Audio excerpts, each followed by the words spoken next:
우리가 이번 수련회 타이틀이 희년이라고 그랬습니다.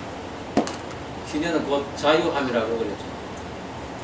우리가 어제 잠깐 삼손의 이야기를 했을 때 삼손은 자기 자신에게 눌려 있다가 자신을 돌아보고 그리고 이제 하나님의 긍휼로 말미암아 자유함을 얻은 케이스입니다. 오늘 말씀은 자기 자신보다는 오히려 사단에 매여 있던 그 한 귀신 들린 아들이 이제 하나님의 예수님의 긍휼로 인하여 자유케 되는 것입니다. 세상에서 가장 흔한 원소 중에 하나가 탄소라고 합니다.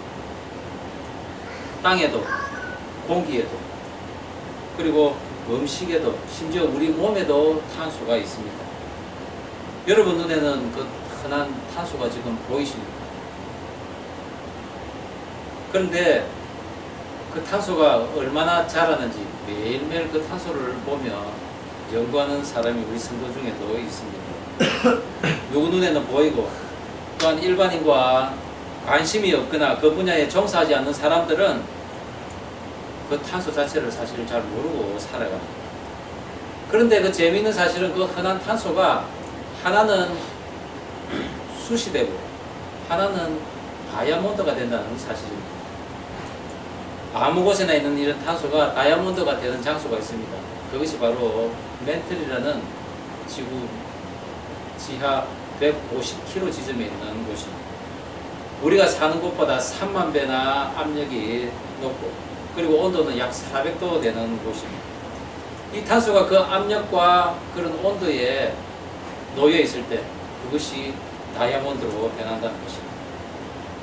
그런데 또 놀라운 것은 이렇게 한번 만들어진 다이아몬드는 어떠한 온도나 어떠한 그 압력에도 불구하고 이제 더 이상 숯으로 변하지는 않는다는 것이죠. 탄소로 다시 가지는 않는다는 것입니다. 오늘날에는 인공으로 다이아몬드를 많이 만듭니다.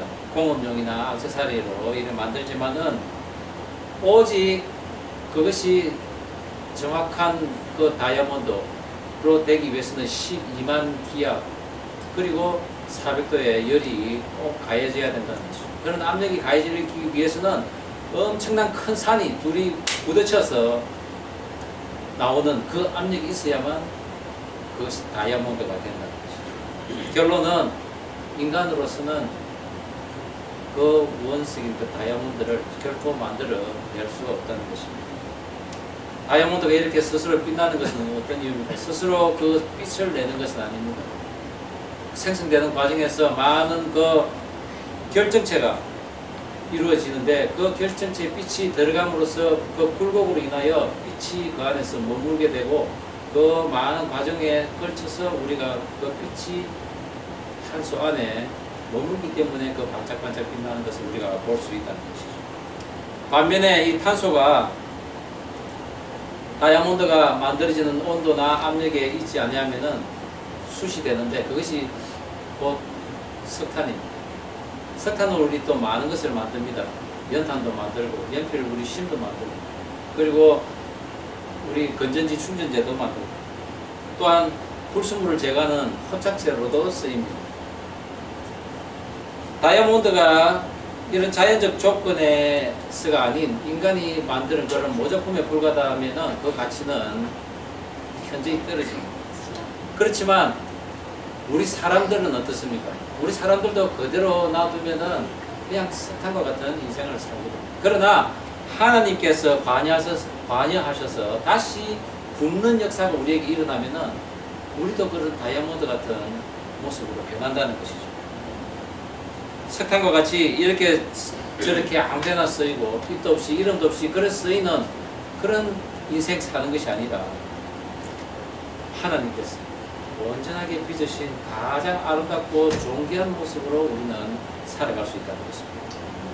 오늘 우리는 이 수련회를 통하여 석탄과 같은 그런 모습이 아니라 우리가 오늘 다이아몬드를 바라보며 나도 그런 인생을 살겠다는 그런 결단이 있기를 간절히 바랍니다.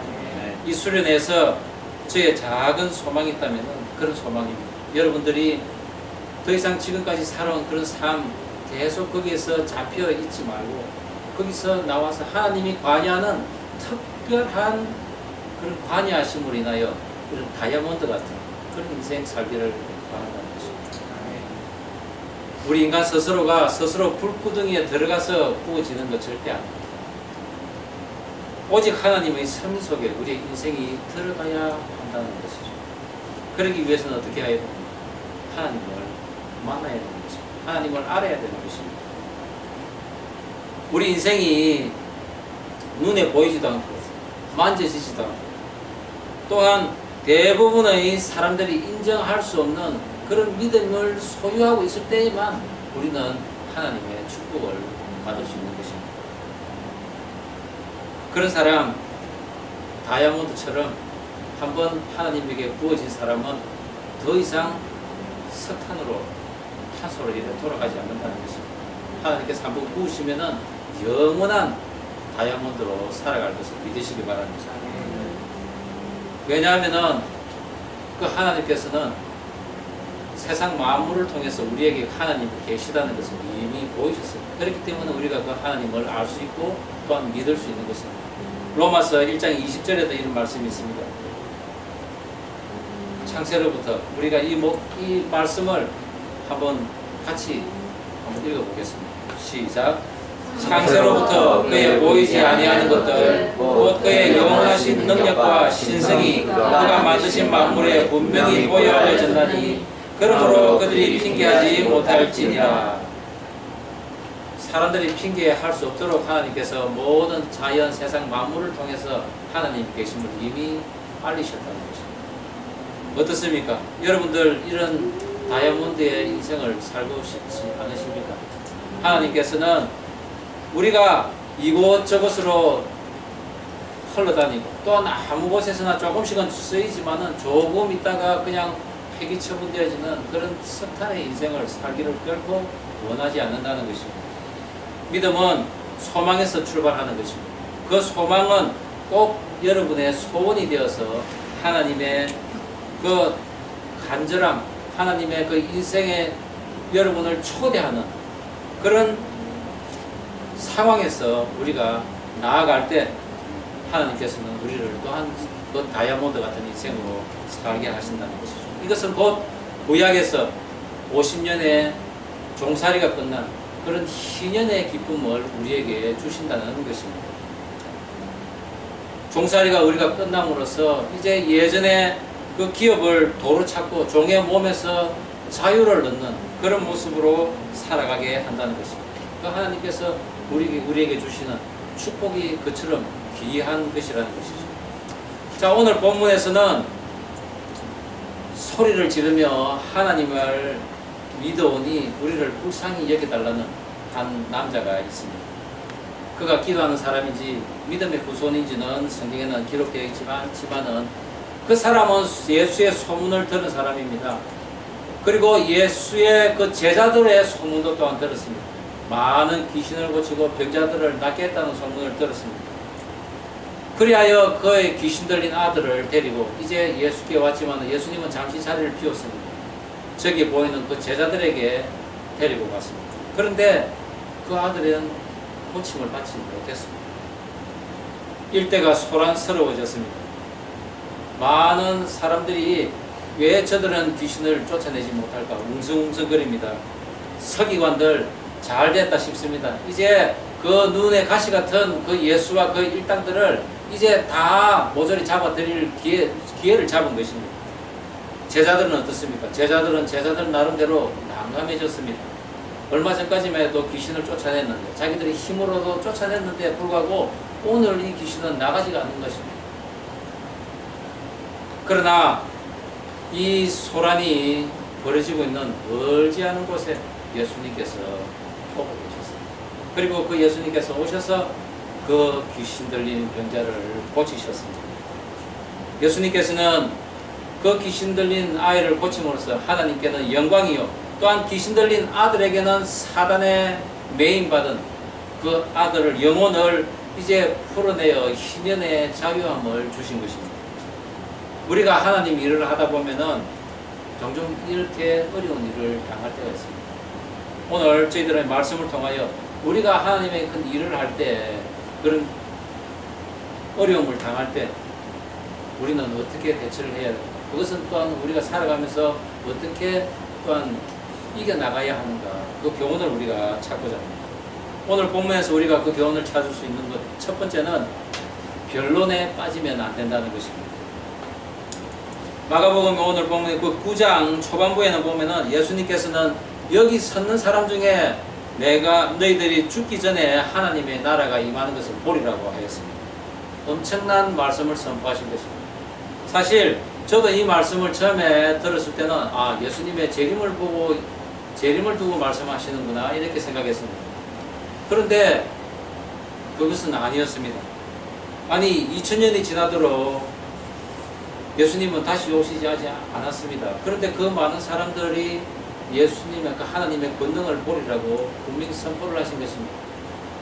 사실 제자들 또한 그 말씀을 듣고 오해를 했을 수도 있고 또한 이해가 안 된 부분도 있을 것이라는 것이죠.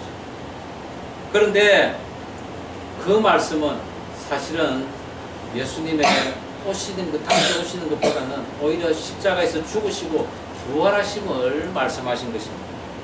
역사상 그 누구도 죽었다가 영원한 삶을 사는 사람은 없습니다. 오직 예수님께서만 죽었다가 사흘 만에 부활하시고 하늘 보좌 우편에 앉으셔서 이제 심판하시는 자의 모습으로서 이 땅에 다시 오시기를 약속하신 것입니다. 그렇습니다. 죽은 자가 다시 일어나는 것, 그것은 하나님의 권능이 아니고는 결코 가능한 일이 아닌 것입니다. 예수님께서 베드로와 야고보와 또한 요한을 데리고 높은 산에 올라가셔서 제자들 앞에서 변형하셨습니다. 그 모습이 꼭 옛날에 우리 할아버지 할머니들 말씀하시는 산신령 그런 모습과 같이 변하셨다는 것이죠. 옷이 너무나 희어서 빨래하는 자가 아무리 빨아도 그처럼 희게 할 수는 없다고 지금 성경에는 적혀 있지 않습니다. 예수님께서는 그런 옷을 입으시고 그리고 옛날에 죽은 선지자 모세와 엘리야와 함께 말씀하고 계시는 것을 그들은 보았습니다. 그들이 두려움에 떨 때 하늘에서 소리가 들립니다. 이는 내 사랑하는 아들이니 너희는 저의 말을 들으라. 지금 변화산에서는 그런 상황이 있는데 밑에서는 예수님의 권능을 받고 사기 충천하여서 귀신을 고쳤던 그 제자들이 지금 귀신 들린 자에게 손을 얹었는데도 불구하고 낫지 않아서 난감해하고 있는 지금 상황이라는 것입니다. 그 자리에 이스라엘의 그 회당에 관계된 모든 자들, 그리고 영생을 사모하는 사람들, 그리고 메시아를 기다리는 모든 사람들이 기다리던 그 이슈, 기적들이 이제 태클이 걸린 상황이 되는 것입니다. 회당에 그 관계된 자들, 그리고 또 서기관들, 많은 사람들은 이제 그들의 넘어진, 그리고 그들의 비틀거리는 직권을 바로 세우기 위한 기회를 잡고 이제 그 세게 몰아붙입니다. 제자들을 몰아붙이고 백성들은 백성들대로 또한 동요하기 시작했을 것입니다. 그런 상황을 무마하기 위해서 제자들은 변론을 하는데 차라리 핑계에 가깝고 부인에 가깝습니다.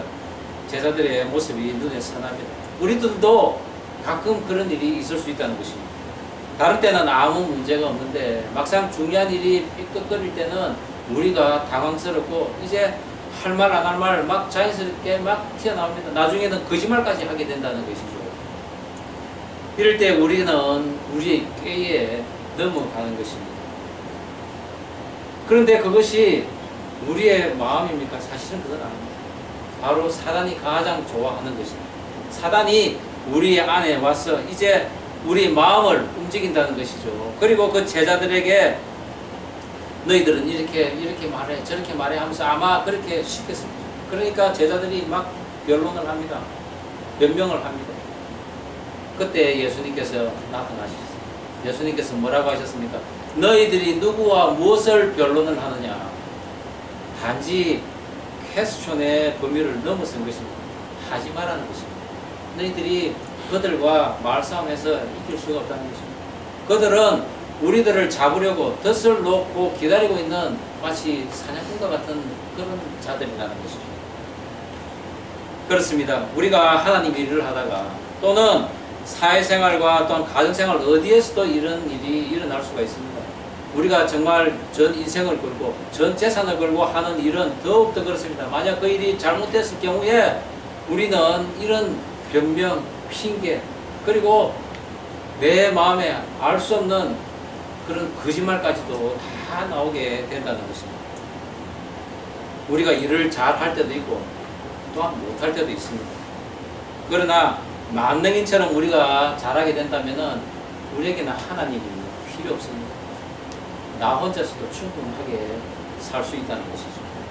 그렇지만 그런 인생 살다 보면은 잘 안 될 때 내가 그것을 변명하고 그것을 부인하는 그 순간에 죄가 나에게 따라 들어온다는 것입니다.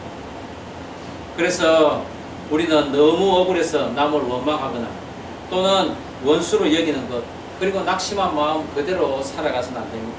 그것으로 인하여 우리는 또한 병에 걸릴 수 있습니다. 우울증 그리고 자해, 자살 심지어는 남을 살인하기까지 할 수가 있다는 것입니다. 그것이 바로 사단들이 우리를 꼬이는 모습입니다.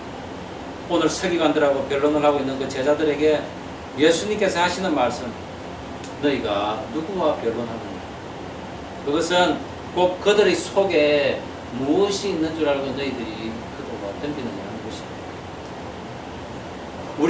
우리는 성령의 도움이 없이는 결코 사단을 이길 수가 없습니다. 그 사단은 악의 그 깨를 써서 우리를 갈고리에 걸어서 깨어 매달아 놓으려고 하는 존재라는 것입니다. 우리가 실수할 때 또는 중요한 일이 잘 안 될 때 그래서 주위 사람들의 낯을 볼 면목이 없을 때 무리하게 변론을 하려고 하지 마십시오. 그 위기를 벗어나려고 하면 할수록 우리의 몸은 점점 수렁 속으로 빠져 들어가는 것입니다. 오직 이 땅의 능력으로 할 수 없을 때 차라리 욕을 먹는 게 차라리 가하다는 것이죠. 그럴 때 우리는 오히려 죄에는 빠지지는 않는다는 것입니다. 그러나 다만 우리가 그 짐을 여호와께 맡겨야 한다는 것입니다. 우리가 그 짐을 여호와께 맡기는 순간에 하나님께서는 우리의 요동함을 원치 않으시고 허락하지 않으시는 것입니다. 아멘이십니까? 예수님께서 이 문제를 책임지실 것입니다. 우리는 단지 그것을 예수님에게 패스하기만 하면 되는 것입니다. 예수님께 맡기면 된다는 것입니다. 하나님의 일을 믿고 하다가 위기가 닥쳤을 때 두 번째는 능치 못한 일이 있을 수가 있다는 것입니다. 제자들도 마찬가지로 능치 못한 일이 있었던 것입니다. 마가복음 6장 7절 그리고 마태복음 10장 1절에 보면은 12 제자들에게 더러운 귀신을 쫓아낼 권능을 주셨습니다. 그들이 돌아다니면서 아픈 자를 고치고 귀신을 쫓아냈습니다. 누가복음 10장 17절에도 70인을 보내어서 2사람씩 짝을 지어 보냈습니다. 그들이 가서 귀신을 쫓아내고 약한 자를 일으키고 그런 권능을 펼치니까는 귀신이 도망가는 것을 보고 그들은 너무나 기뻐서 예수님에게 돌아와서 보고를 합니다. 그때 예수님께서 뭐라고 말씀하십니까?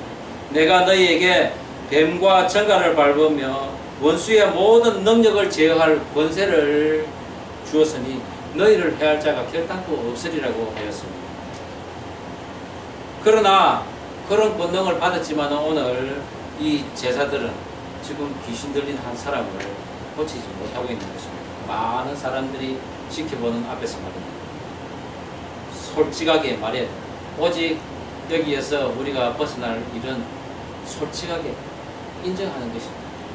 나에게 이 일을 할 능력이 없습니다. 저에게는 이것이 힘에 부칩니다. 라고 고백해야 합니다. 그러면은 우리가 그런 고백을 했을 때 정말 제가 죽습니까? 절대 그렇지 않습니다. 이것은 나의 능력이 떨어져서 낙담하는 그런 시점이 아니라 예수님께서 오셔서 예수님의 그 권능으로 그 병자를 치료하는 하나님의 영광을 드러내는 바로 그 시점이라는 것입니다. 그렇습니다. 우리는 내가 해결하지 못하는 문제가 있으면 예수님께 가져가서 그분께 맡기면 되는 것입니다. 벙어리 귀신 들린 아들을 예수님에게 데려오면서 뭐라고 했습니까? 귀신이 그 아들을 잡으면은 늘 그는 거품을 물고 얼굴이 파리해져 죽어가는지라고 이야기합니다. 그러니 제자들이 두려움이 당연히 임하지 않았겠습니까? 그리고 물러난 겁니다. 그러나 그 아들은 이런 것이 한 번, 두 번이 아니라는 것이죠. 늘 사단이 그를 물에 던지고 불에 던졌다 하는 것입니다. 여기서 물에 던지고 불에 던졌다는 것, 그것은 사단의 그 공격임을 우리는 이 계시록에서 알 수가 있습니다. 계시록 12장 15절에 보면은 여자의 뒤에서 뱀이 그 입으로 물을 강같이 토하여 여자를 물에 떠내려가게 하는지라 라고 하고 있습니다. 또한 계시록 17장 16절에는 내가 본 바 이 열불과 짐승은 음녀를 미워하여 망하게 하고 벌거벗게 하고 그의 살을 먹고 불로 아주 사르리라. 사단이 이런 식으로 공격을 한다는 것이죠. 사단은 하나님께서 하시는 일을 늘 악의적으로 악한 모습으로 따라하려고 합니다. 그러나 하나님처럼 결코 죽이거나 살리는 권세는 없습니다. 단지 하나님의 그 권세 아래 부림을 당하는 악한 천사일 뿐입니다. 아들을 죽이려고 몇 번이나 불과 물에 던졌지만 아들은 살아있었습니다. 여전히 살아있었다는 것입니다. 그리고 이제 예수님에게 인도되어져서 말끔히 그 귀신에부터 노임을 당하는 치료함을 받은 것입니다. 어떻습니까? 여러분들은 이런 경험이 있습니까? 제 같은 경우는 저희가 말레이시아에서 근무를 할 때 바닷가로 어느 날 휴가를 갔습니다. 휴가를 가서 저희 부부는 같이 간 일행들하고 이렇게 막 이야기를 하며 재밌게 놀고 있는데 갑자기 큰 딸애가 하얗게 얼굴이 질려서 옵니다. 자초지종을 물어보니 바닷가에서 이런 놀다가 파도에 휩쓸려서 그만 물속으로 빠져들어간 것입니다. 이제는 죽는구나 싶었는데 갑자기 한 손이 쑥 들어오더만은 딸애를 끄집어내더라는 거죠. 백인 남자였다고. 우리는 깔깔거리고 그냥 즐겁게 놀고 있는데 딸애는 죽어가는 줄도 모르고 우리는 있었던 것입니다. 그것은 이 부모조차도 딸의 생명을 책임질 수 없다는 것입니다. 특별히 사단이 공격을 할 때는 우리는 속수무책이라는 것입니다. 제자들 또한 귀신 쫓아내는 그 능력을 예수님에게 부여받았지만은 그들은 쫓아내지도 못합니다. 그리고 그런 것을 하지 못하여 난감해 하고 있다는 것이죠. 우리 성도들 이런 자녀들이 있으면은 목사님에게 기도를 받고 싶어 합니다. 대부분 교회 가면은 어린아이들 데리고 안수 많이 받습니다. 저도 그랬습니다. 또 이번에는 둘째 딸입니다. 둘째 딸이 얼굴에 이 점이 있어가지고 3개월이 아기가 3개월 좀 지나고 나니까 얼굴에 점이 있더라는 것입니다. 그래서 집사람이 막 걱정을 해가지고 이 점을 없애게 해달라고 새벽기도다 부흥회다 다니면서 안수 기도를 받고자 합니다. 그런데 어느 날 부흥회 때 그 헌금 봉투에다가 기도 제목을 적습니다. 우리 애인이 얼굴에 점을 없애주세요 하면서 기도 제목을 넣습니다. 그런데 그 부흥 강사가 기도하면서 기도 제목인 혜인이의 점이 없어질지어다 이렇게 선포를 했습니다. 많은 사람들이 웃었습니다. 그런데 저희 집사람 결코 웃지 않았습니다. 우리 집사람은 믿었습니다. 그 점이 분명히 없어질 것이다. 그런데 혜인이 점 여전히 아직 있습니다. 그런데 어떻습니까? 우리의 기도가 응답이 안 됐다고 낙심할 것입니까? 아닙니다. 하나님의 영광을 나타내기 위해 하나님께서 그대로 지금 내버려 놔두셨다는 것이죠. 그렇지만 우리가 그 점이 분명히 없어질 것이라고 우리가 믿는 순간에 우리 눈에는 그 점이 더 이상 보이지 않았습니다. 왜 그렇습니까? 근심이 있는 곳에는 항상 그 걱정거리가 보이게 됩니다. 우리가 만약에 그 점이 걱정이 되어서 그 얼굴을 많이 본다면은 늘 우리는 그 점만 보고 있을 것입니다. 그런데 그것이 우리의 근심이 안 되는 그 순간에는 우리는 결코 그 점을 볼 수가 없습니다. 안 보입니다. 그것이 바로 기도의 응답인 것입니다. 우리는 딸애하고 이렇게 이야기를 했습니다. 혜인아, 내 얼굴에 점이 있다는 것은 하나님께서 너를 그만큼 사랑하시기 때문입니다. 하나님께서 우리 사랑하는 혜인이를 빨리 알아보기 위해 사랑의 마크를 해놓은 거야. 그 이후로는 아무도 그에 대해서 근심하는 사람이 없다는 것입니다. 그것이 기도 응답인 것입니다. 제자들이 못하는 것 같지만은 예수님께서는 고쳐주셨습니다. 하나님의 영광을 위해서, 오직 하나님께 영광 돌리기 위해서 우리가 이루지 못한 것 예수님께서 고쳐주셨다는 것입니다. 우리가 이런 심각한 문제에 빠졌을 때 무리하게 변론하지 말고, 그리고 우리도 할 수 없다는 것이 있음을 인정할 때 우리가 거기서 끝나는 것이 아닙니다. 믿는 자에게는 넘치 못함이 없음을 분명히 또한 알아야 된다는 것입니다. 아들의 아버지가 이야기합니다. 무엇을 하실 수 있거든 우리를 불쌍히 여기소서. 그런 이야기합니다. 그런데 예수님 뭐라고 말씀하십니까? 할 수 있거든이 무슨 말이냐? 할 수 있거든이 무슨 말이냐? 혹시 우리도 그런 기도 안 하십니까? 하나님 아버지, 할 수 있으면 저 이거 해주십시오. 가능하면은 나 이거 하기를 원합니다. 이런 기도 많이 하시지 않습니까? 앞으로도 그런 기도 하지 마십시오. 해 주십시오. 해 주실 것을 믿습니다. 이미 이루어졌음을 믿습니다. 이렇게 기도해야 한다는 것입니다. 불에도 던지고 물에도 던져져 여러 번 죽을 고비가 있었지만은 결국 예수님에게 그 아들은 보냅니다. 그 아들을 보낼 때 어떻게 합니까? 아버지는 비명을 치듯이 예수님에게 나아갑니다. 제 믿음 없는 거 이거 도와주시고 우리 아들 고쳐주십시오. 그렇게 나아간 것입니다. 주님께서 선포하십니다. 벙어리 되고 기먹은 귀신아, 내가 내게 명하노니 그 아이에게서 나오고 다시는 들어가지 마라. 다시는 들어가지 마라. 귀신이 소리 지르며 경련을 일으키며 쫓겨나옵니다. 예수님께서도 마귀도 제자들도 하는 모습이 사실은 다 비슷하지만은 오직 예수님께서만 명할 때 온전함이 이루어지는 것입니다. 씻김이 있는 것입니다. 자유함이 있는 것입니다. 나중에 제자들 예수님에게 와서 묻습니다. 우리는 어찌하여 그런 귀신 쫓아내지 못했습니까? 기도 외에는 이러한 이유가 나갈 수 없다고 하셨습니다.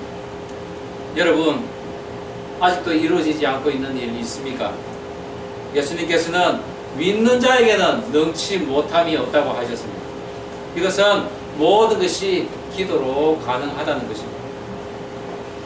우리가 하나님을 믿는 믿음, 다른 것이 아니라 다른 사람들과 필요 없는 그런 변론에 빠지지 말고, 또한 우리가 못하는 일 분명하게 우리가 못한다고 이야기할 수 있습니다. 그러나 무엇보다도 믿는 자에게는 능치 못함이 없음을 믿고 주님 앞에 나가야 합니다. 우리가 주님 앞에 나갈 때 주님께서 그러실 것입니다. 그래, 우리 같이 기도하자. 나도 너희들을 위해서 기도하니 너희도 기도해서 불가능한 것을 가능케 하자꾸나. 그렇게 말씀하실 것이라는 것입니다. 우리가 실제로는 우리의 기도가 불가능을 가능케 하는 것은 아닙니다. 그것은 단지 우리의 기도를 들으시고 하나님께서 그것을 이루어 주시는 것 뿐입니다. 우리에게는 애초에 능력이 없었습니다. 그러나 하나님께서 하시면은 불가능한 것이 없다는 것입니다. 그 일을 통해서, 우리의 기도를 통해서 하나님께서 영광 나타내시기 위해 하신 것입니다. 이거 보스턴의 생활이 사실 힘들 것입니다. 무엇보다도 시간이 돈인 것입니다. 그러나 이 시간에 따라 성공하고 실패하는 많은 부류들이 있습니다. 무엇보다도 저는 오늘 이곳에 오신 여러분들이 그 바쁜 시간에도 쫓김에도 불구하고 수련회에 참석했다는 것, 우리들은 능력이 없지만은 예수님께서 분명히 여러분들을 책임져 주실 것이라는 것을 믿습니다. 네. 이사야서에서도 이렇게 말씀하시고 있습니다. 긴 말씀인데 그래도 우리가 한번 같이 읽어보겠습니다. 여호와께서 시작. 주 여호와의 영이 내게 내리셨으니 이는 여호와께서 내게 기름을 부으사 가난한 자에게 아름다운 소식을 전하게 하려 하심이라. 나를 보내사 마음이 상한 자를 고치며 포로된 자에게 자유를, 갇힌 자에게 노임을 선포하며 여호와의 은혜의 해와 우리 하나님의 보복의 날을 선포하며 모든 슬픈 자를 위로하되 무릇 시온에서 슬픈 자에게 화관을 주어 그 죄를 대신하며 기쁨의 기름으로 그 슬픔을 대신하며 찬송의 옷으로 그 근심을 대신하시고 그들이 의의 나무 곧 여호와께서 심으신 그 영광을 나타낸 자라 일컬음을 받게 하려 하심이라. 그렇습니다. 예수님만 받으실 수 있는 그 영광의 화관을 이제 우리에게 주시겠다는 것입니다. 우리가 믿고 기도할 때 우리에게 주실 것을 약속했다는 것입니다. 우리가 이런 귀한 복음을 믿고 또한 그 복음을 전할 때 예전에 탄소와 같은 석탄과 같은 그런 인생이었지만 이제 주님께서 우리에게 허락하신 그 섭리 안에서 우리가 잘 구워졌을 때 우리는 가장 아름다운 다이아몬드와 같은 빛을 낼 것이라는 것입니다. 우리가 그런 다이아몬드 같은 인생을 살면서 참 자유함을 느끼는 저와 여러분 되기를 간절히 축원합니다. 기도하시겠습니다.